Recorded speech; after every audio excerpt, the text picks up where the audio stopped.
તો હવે વાત કરવી છે એ સમાચારને લઈને જેને લઈને કોર્ટમાં અવારનવાર દલીલો થતી હોય છે। સુપ્રીમ કોર્ટમાં રખડતા શ્વાન સંબંધિત કેસ પર સુનાવણી। દલીલમાં શ્વાનનો મૂડ, કાઉન્સેલિંગ, કોમ્યુનિટી ડોગ્સ જેવા શબ્દો સામે આવ્યા અને શ્વાન પ્રેમીઓની દલીલો સામે જસ્ટિસ વિક્રમનાથનું કડક વલણ પણ સામે આવ્યું છે। વાત ફક્ત કરડવાની નથી, શ્વાનથી ખતરો પણ છે। જજે કહ્યું છે રખડતા શ્વાનથી રસ્તાઓ ખાલી રાખવા પડશે। આ સવાલ પણ ઉઠાવ્યો, તમે એની ઓળખ કેવી રીતે કરશો? સવારમાં કયું શ્વાન કયા મૂડમાં છે એની જાણ કેવી રીતે થશે? શ્વાનની તરફેણમાં કપિલ સિબ્બલે કોર્ટમાં દલીલો પણ કરી છે। જ્યારે પણ હું મંદિરમાં ગયો છું મને ક્યારેય કોઈ શ્વાને કરડ્યું નથી અને તમે નસીબદાર છો, લોકોને કરડી રહ્યા છે, બાળકોને કરડી રહ્યા છે, લોકોના મોત થઈ રહ્યા છે। જજે આ સામે જવાબ આપ્યો છે। અગાઉના આદેશના અમલમાં ઢીલાશ પર કોર્ટની નારાજગી જોવા મળી અને 2024માં ડોગ બાઇટના 37 લાખથી વધુ કેસ નોંધાયા છે। દેશમાં અંદાજે 6.2 કરોડ સ્ટ્રીટ ડોગ્સ હોવાનો ઉલ્લેખ છે, એટલે કે સ્ટ્રે ડોગ્સ ઉપર આખી આ વાત ચાલી રહી છે અને આજે 5 વાતો પણ કોર્ટમાં સામે આવી હતી જેના ઉપર આપણે ચર્ચા કરીશું। આપણી સાથે લાઈવ ગેસ્ટ આપણી સાથે સ્ટુડિયોમાં અહીંયા હાજર છે મધુરય ત્રિવેદી સર, આપનું ખૂબ સ્વાગત છે। સાથે જ આપણી સાથે વકીલ પણ જોડાઈ ગયા છે, મહેન્દ્ર વોરા એ ઓનલાઈન જોડાયા છે, એ પણ આપણી સાથે અહીંયા જોડાઈ ગયા છે। આ મુદ્દે ઉપર આપણે ચર્ચા કરીશું। સૌપ્રથમ આ બંને ગેસ્ટનું સ્વાગત છે। મધુરયભાઈ, પહેલા હું તમને સવાલ કરીશ કે આ નિર્ણયને આપ કેવી રીતે જુઓ છો? અચ્છા, એટલે નિર્ણય તો જે આવ્યો નથી।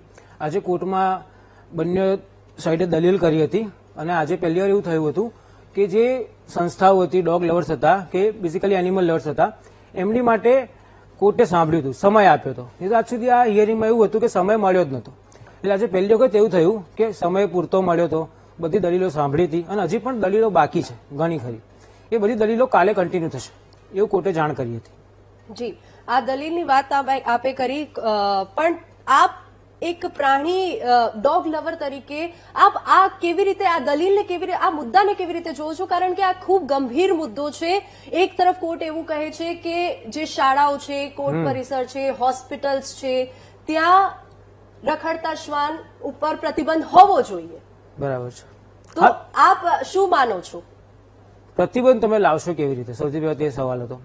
તમે એક શ્વાનને ત્યાંથી કાઢો છો તો ત્યાં બીજું ઓટોમેટિક આવી જ જવાનું છે। એને છે ને એક સાયન્ટિફિક રીત એને કહેવાય છે વેક્યુમ ઇફેક્ટ, જે સાયન્ટિફિકલી પ્રૂવન મેથડ છે કે તમે ક્યાંથી પણ કોઈક શ્વાનને હટાવો છો, જે કોમ્યુનિટી ડોગ્સ છે એ ત્યાંથી હટીને એની જગ્યાએ બીજો આવી જશે।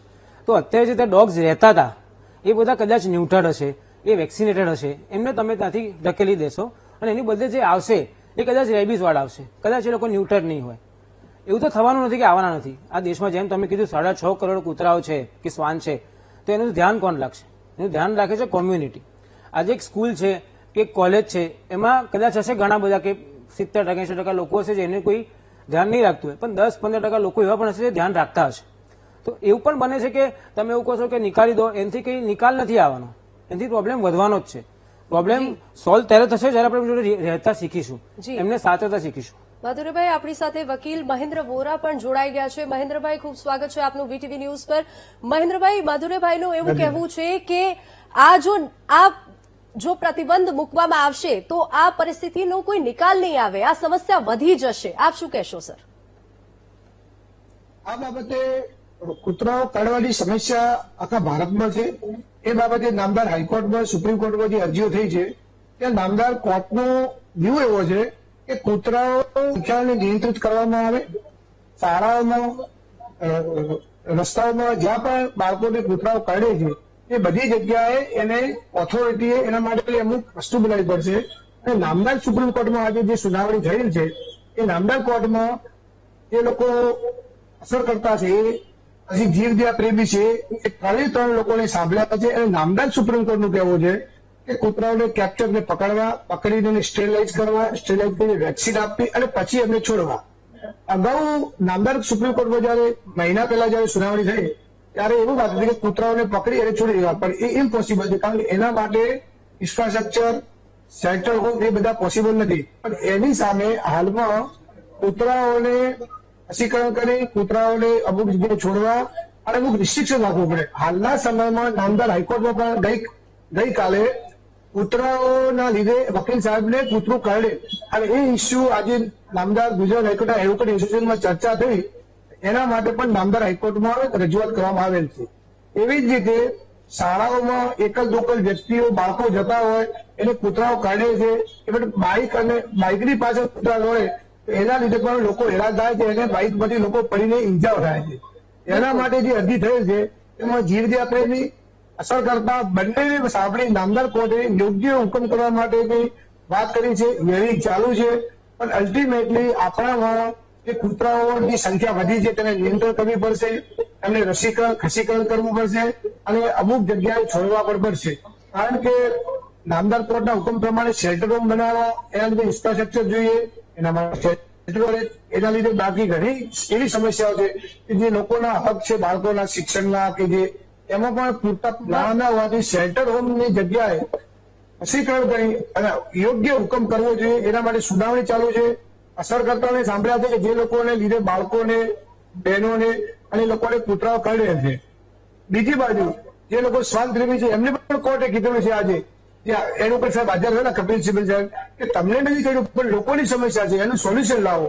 એ બાબતમાં જે લોકો વિક્ટીમ હતા, વિક્ટીમને પણ કોર્ટે કીધું ખોટા નહીં, અમારે સોલ્યુશન જોઈએ છે. એ સોલ્યુશન બાબતે નામદાર સુપ્રીમ કોર્ટ બહુ ચિંતિત છે. નામદાર હાઈકોર્ટ અને નામદાર સુપ્રીમ કોર્ટે દરેક રાજ્યમાંથી સજેશન મંગાવ્યા છે કે આ સમસ્યાનું નિરાકરણ લાવો.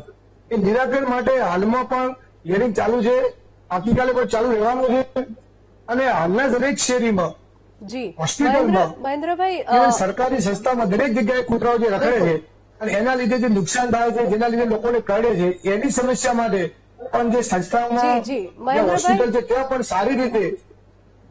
જી, આ બંને પાસેથી હું એક સવાલ ઉપર જવાબ માંગવા ઈચ્છું છું કે કપિલ સિબ્બલે દલીલ કરી છે કે જે કૂતરાઓ કરડે તો તેની નસબંધી કરાવી દો. તો હવે એ ખબર કેવી રીતે પડે કે ભાઈ આ કૂતરું, જે આ શ્વાન જે છે એ કયા મૂળથી આપણા પાસેથી પસાર થઈ રહ્યું છે? એ તો ગમે ત્યારે તમને આવીને કરડી શકે છે.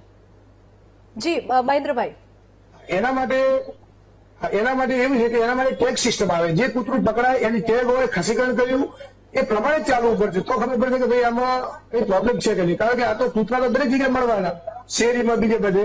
એટલે ટેગ સિસ્ટમથી કે આનાથી ખસીકરણ કરી અને કૂતરાને જે અડકવાયા જે હોય, બાઇટિંગ કરે છે, એમાં થોડો ફરક આવશે. અમુક જગ્યાએ કૂતરા ના આવે એના માટે સોસાયટીના લોકો, સંસ્થાઓના ચોકીદાર એ બધા ધ્યાન રાખવું પડશે. કારણ કે કૂતરાઓને તમે બધી જગ્યાએ દૂર કરી શકશો નહીં, તો કરવા જગ્યાએ જે છે એટલે શાળાની આજુબાજુ, શેરીમાં, તો લોકોના સહકારથી આનો રસ્તો નીકળશે. બિલકુલ. માધુરીભાઈ, આપ શું કહેશો આના પર? સૌથી પહેલા તે વાત નામદાર કોર્ટે કરી હતી. સિબ્બલ સાહેબ એવું કીધું કે દરેક પાસે કૂતરો નથી કરતો.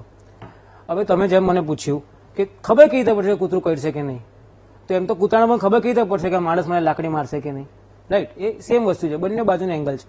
તો આપણે વાત એવી રીતે કરી રહ્યા છે કે આમાં બે એંગલ છે. આપણે ખાલી વાત એ જ કહી રહ્યા છે કે એક જીવ છે, એ જીવને તમે ત્યાંથી મોકલી દો, પણ એ જીવ એ કદાચ આપણી પર નિર્ભર છે, આપણે નથી જતા. એને કહેવાય છે કોમ્યુનિટી એનિમલ્સ.